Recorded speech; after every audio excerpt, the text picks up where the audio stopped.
Hello everybody, welcome back to the channel Airbus What's It Doing Now, and to this tear and share edition concerning turbine blades, compressor blades and inlet or guide vanes. I was very lucky that I met up with a friend of mine recently who spent all his life with Rolls Royce, from an apprentice right the way up to becoming one of their sort of consultant engineers and agents for Rolls Royce, and then at the back half of his career being responsible for the development of the Olympus, Rolls Royce Olympus engine, which of course we know was fitted to the Concorde. His particular area of responsibility was the hot end of the engine and the reversers, and also the afterburner, the reheat.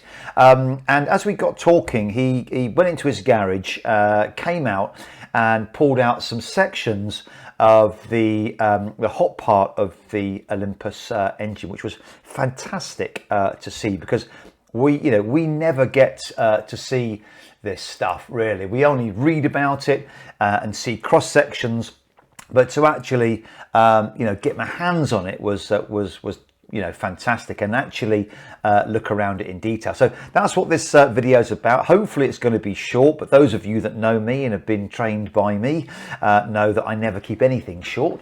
So I'm going to try here, because I've only got a few shots to show you. So excuse the photographs quality and some of the background images. There's bottles of wine and food I think in some of the background. Nothing to do with me, I hasten to add, because I don't drink. Anyway, to the point. So the first picture here is the guide vanes in the hot part of the engine. So of course we have the inlet guide vanes that go through to the compressors, one of which are compressor blades, which I'll show you in a moment.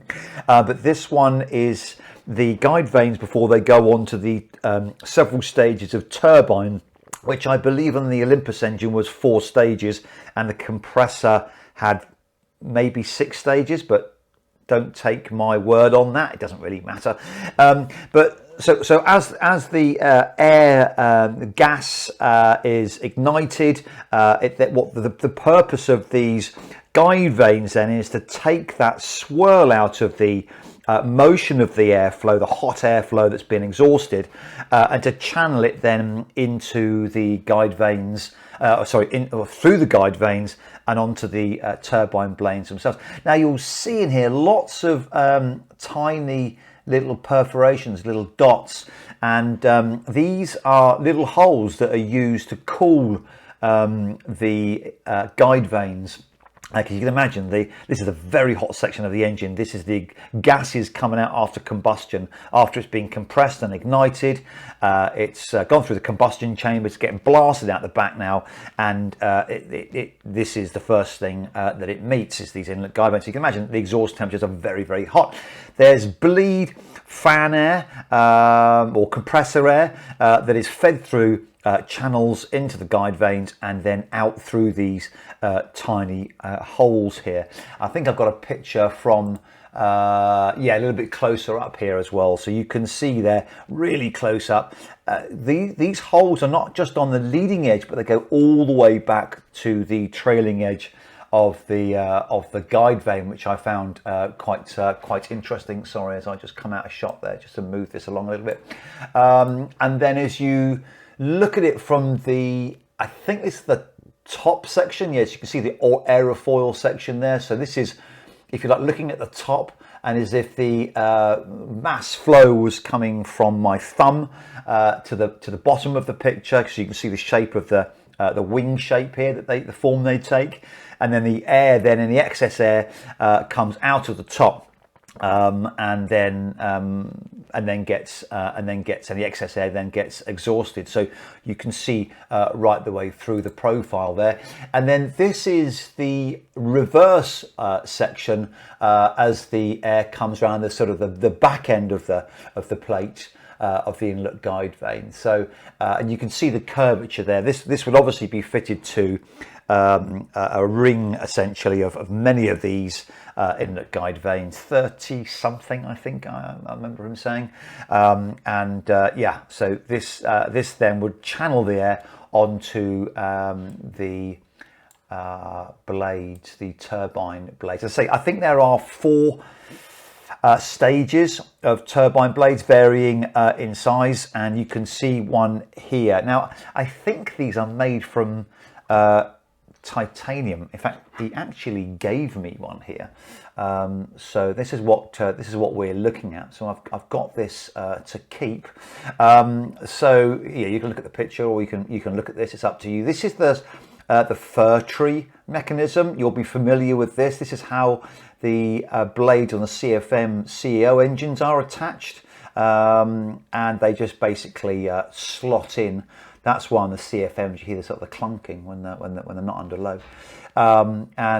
Yeah, you can see here. I've tried to show you it on the picture, but there's a little nick here in the blade. This was found under a borescope inspection, and the blade was then removed. On the Concorde engine, they had a number of places where they could fit the borescope at the various stages, and then the engine would be manually turned blade by blade, and then the inspector would be looking in, asking the guy that was driving the blades round to go forward or backwards or stop or slow down or whatever, so that they could examine the full extent of the actual blade itself. And you can see there, I'll try and bring it a little bit closer for you, the nick that was taken out on the vein there, on the blade. So that was enough basically to have it replaced. Obviously taken some foreign object damage. I'm going to show you the compressor blade in a minute, which I think was the 6th stage, or the last stage, where there was also some foreign object damage where it had to be replaced. So that's the unit itself. You can see the fir tree mechanism at the bottom, and then when we look at the side profile, again you'll see all the holes there that are used for the cooling, some further cooling of that hot section of the engine. Looking at it from the top side now, sort of from this end, the blades basically would sort of slot. Can't really show you on here, but they'd slot together along this profile at the top here, and then into their fir tree mechanism, and they'd marry up basically like this, and then go around in a clock face kind of fashion, making their connections. And then this is the bottom of the blade, and you can see there where the air, you blow through this thing and feel the air coming out the holes here. That's the effect of it. So you can see there, I'll show you, there's a bit of my saliva on there now, it's not very pretty, is it? You can see there the hole in which that cooler air would go in and then come out through those holes there. You see them on the picture, and again it would exit out of the top any excess air that wasn't blown through the cooling vents. And the last picture I've got for you here is the compressor blades. Now again, I think these are I haven't got one of these are titanium, and you'll notice how tiny these are. So these are the last stage of compressor. They were incredibly light. I mean, these turbine blades are quite chunky and quite heavy, and I guess they need to be super robust. But these were immensely strong. I mean, you couldn't bend it or anything. I mean, you couldn't mark this thing, but it was incredibly light. It was extraordinary, really. But you can see just how tiny these are in comparison to the turbine blades, these compressor blades.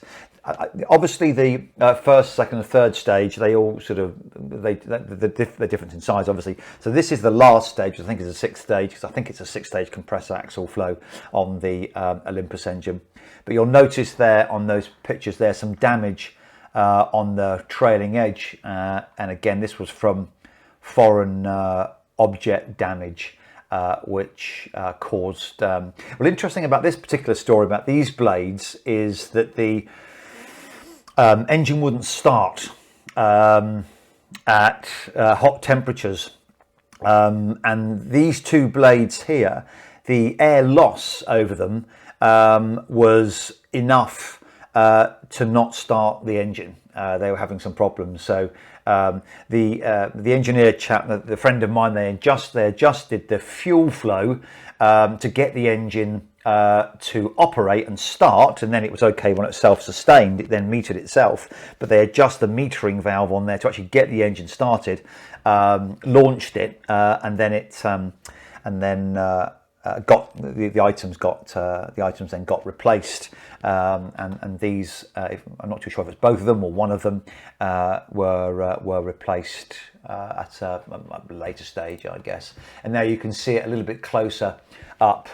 You'll notice the nicks there on the back of the blade, and of course a twist on the top where it bent. And this has made its way into the engine and through to the various stages until it got to the back, and then worked its way through the back of the engine, probably to this little chap here where it had the nick. But this I can't tally the two together, to be honest with you, but this might be a separate story. We never went into it, but yeah, you can see how much deformation there was in that, because of course it's under a lot of stress here at this stage. So anything that gets into that core is going to cause quite a bit of damage. Well, that's it, ladies and gents. I just thought I'd share that with you. There's lots more in the pipeline. I know I keep saying it, and my inbox of editing stuff is getting bigger and bigger as I'm picking up more and more stuff, and I think my phone memory is going to run out soon as well. I've got a live stream coming up soon. I'm going to publish that very shortly, and that's going to be about situation management. We're going to do that as a live stream in the coming days. I will